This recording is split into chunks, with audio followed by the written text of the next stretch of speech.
Gangs of Godavari movie review ఇప్పుడు just with in 1 minute చెప్పేస్తా friends. Actually ఇది political drama అనమాట. జస్ట్ ఏంటంటే సింపుల్ స్టోరీ లైన్ చెప్తాం, నేను మొత్తం స్పాయిలర్ లేకుండా. ఏంటంటే ఇది లంకల రత్నం అనమాట హీరో పేరు. ఆయన ఒక గ్రూప్లో చేరి, ఎమ్మెల్యే గ్రూప్లో చేరి, అక్కడి నుంచి రాజకీయాలు జనరల్గా వేరే పార్టీలకు షిఫ్ట్ అవుతారు కదా, అలా చేసి అక్కడి నుంచి డ్రామా నడుస్తూ ఉంటుంది అనమాట మొత్తం.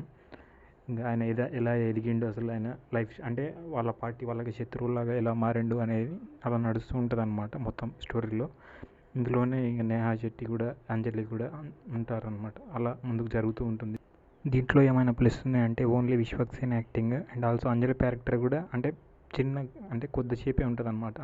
ఆమె క్యారెక్టర్ నిడివి అనేది కొద్దిసేపు ఉంటుంది. Neha Shetty full length role ఉంటుంది అనమాట.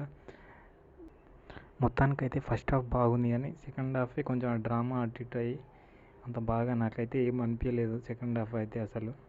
సాంగ్స్ అయితే సాంగ్స్ బాగుంది, బీజిఎం కూడా బాగుంది. యువన్ శంకర్ రాజా కదా, చాలా బాగా చేశాడు. ఫైనల్గా చెప్పాలంటే ఈ సినిమా జస్ట్ యావరేజ్ ఫ్రెండ్స్. ఎక్కువ హోప్స్ పెట్టుకోకండి. Like, share and subscribe.